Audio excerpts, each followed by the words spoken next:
This third question is, which of the following is called storehouse of world art collections? Storehouse of world art collections, we are having Salarjung Museum, which is an art museum located in Darushifa, like Southern Bank है हमारे पास Musi River की, which is in Hyderabad, वहाँ पे ये located है. It's the third largest museum in India, housing the biggest one-man collections of antiques in the world, and it's like हमारे पास नवाब थे हैदराबाद के, that is Mir Yusuf Ali Khan Salar Jung third. उन्होंने लाइक ये एक मेंटेन किया था, उन्होंने अपनी इनकम लगा के ये मेंटेन किया था. फाइन.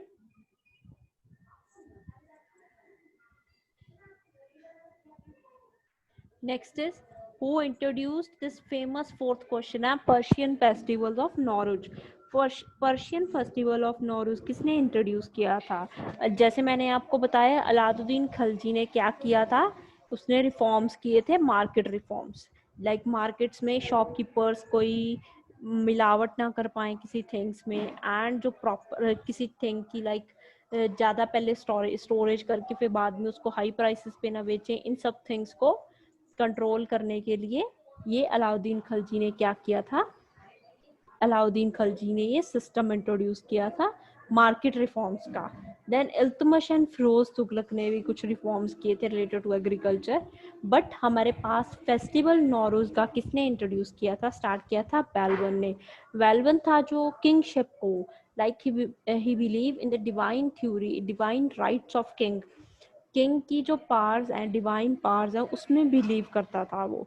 इसीलिए उसने क्या किया, ये नौरोज का फेस्टिवल इंट्रोड्यूस किया. ये एक पर्शियन फेस्टिवल होता है, इसमें क्या होता है, किंग को सजदा किया जाता है.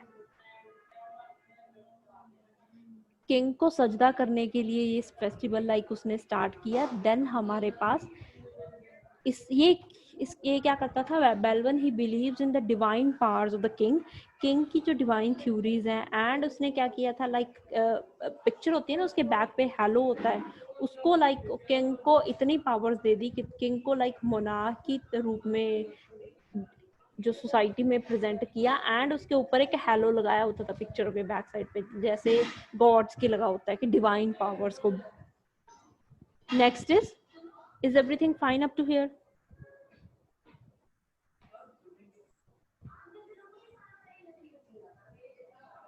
Any doubt, Vanshika? Any issue in voice cracking, like any other issue? Network में कोई issue? You can tell me now. Fine, everything okay. Next question is, which is the following is a famous Assamese festival? Assam का festival कौन सा इसमें? We are having Makar Sankranti, Yugadi, Onam, rangoli Bihu. Rongali Bihu, Onam, Ugadi. Ugadi इसको Y से भी होता है, यू से भी होता है, Ugadi. And Makar Sankranti, these are the festivals जो हमारे पास हैं. We are having these festivals. Like हमारे पास असम का फेस्टिवल मकर संक्रांति देखा जाए तो प्लेन वाले एरिया में, जैसे हमने कुछ दिन पहले किया था कि it's like Indian harvest festivals होते हैं. एंड ये मकर संक्रांति फेस्टिवल कब सेलिब्रेट किया जाता है, पंजाब, यूपी, हरियाणा वाले रीजन में हार्वेस्ट फेस्टिवल को डिनोट करता है. देन हमारे पास ओनम, ओनम फेस्टिवल जो अगस्त में सेलिब्रेट किया जाता है. It's one of the harvest festival, Kerala में होता है ये.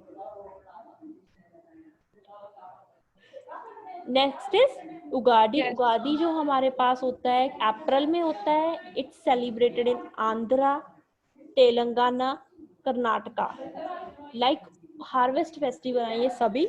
न्यू ईयर का फेस्टिवल होता है and it's celebrated in Andhra, Telangana and Karnataka में. Next is Rongali Bihu.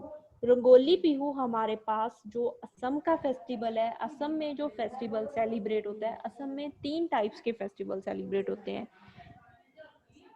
Like हमारे पास बिहू डिनोट करता है डिफरेंट कलर्स का festival, different cultural festivals.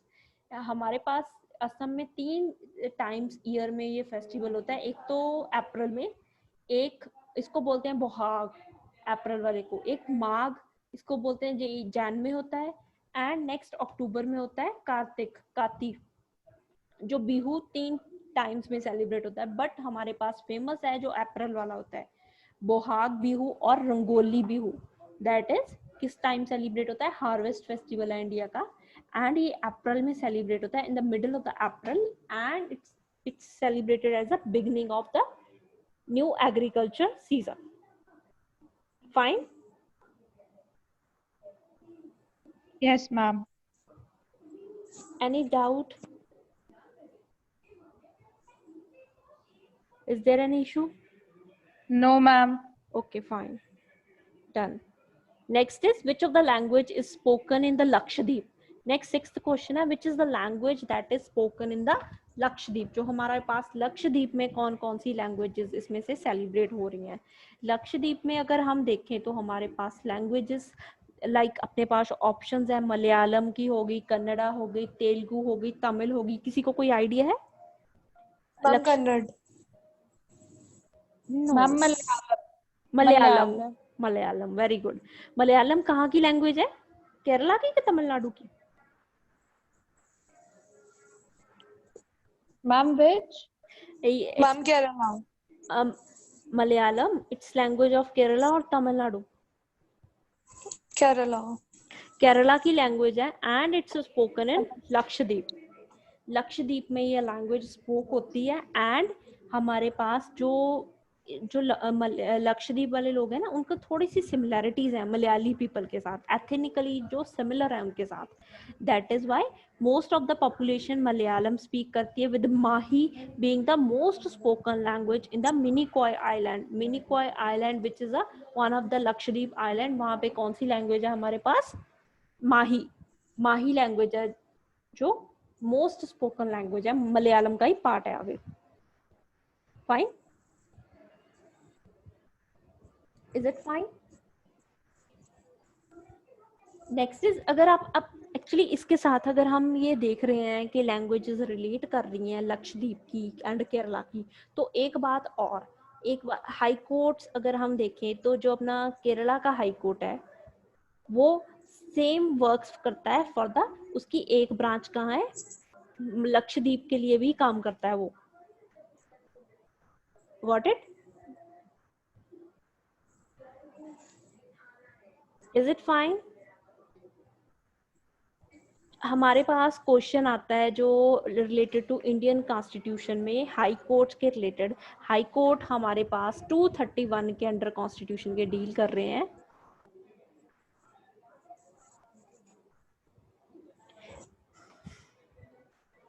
Now is everything okay? Is everything okay? Yes ma'am. Fine, okay. हम बात कर रहे हैं article 231 of the Indian constitution. Indian constitution का ये 231 किस चीज के साथ रिलेट कर रहा है? It deals with high courts. High courts होते हैं जो हमारे कहते एज पर द आर्टिकल, कुछ स्टेट्स में हाई कोर्ट 1 हो सकता है फॉर द स्टेट इटसेल्फ, और कुछ केसेस में 2 और मोर हाई कोर्ट्स हो सकते हैं। फाइन? अभी आप मुझे बताओ कि हमारे पास इंडिया में कितने हाई कोर्ट्स हैं total? How many high courts are there in India at present?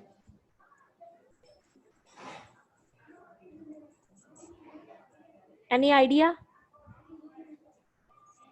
It's around 20 plus है। ये कितने हैं? 20 प्लस है। 25 है। 25 है। Earlier it was 23। 2019 में हमारे पास अभी अमेंडमेंट हुई है 2019 में। Earlier it was 24। 2019 में जो तेलंगाना एंड आंध्रा का हाई कोर्ट अलग कर दिया गया है। Got it? Recently Telangana and Andhra का हाई कोर्ट अलग कर दिया गया है। Earlier it was one high court जो हैदराबाद में सिटिंग होती थी। नाउ ये हमारे पास सेपरेट हो गए हैं। आंध्रा वाला हाई कोर्ट है वो वर्क करेगा अमरावती से, अमरावती उसकी सिटिंग होएगी, एंड तेलंगाना वाला कहाँ से वर्क करेगा? It will work at Hyderabad. And one thing more, just 1 minute is left of our this meeting. You can enter and go to our next meeting. Okay, enter on the given link जो आपको अभी आया है, इसी पे click करके next meeting में आ जाना. Just less than 1 minute is left. This meeting is going to be ended in few seconds. Got it? Fine? Is it fine? Okay, ma'am. Okay, this meeting is going to be ended in few seconds. Like आप इसी link के करके click next meeting में आ जाना. Okay, अभी ये just less than 1 minute is left.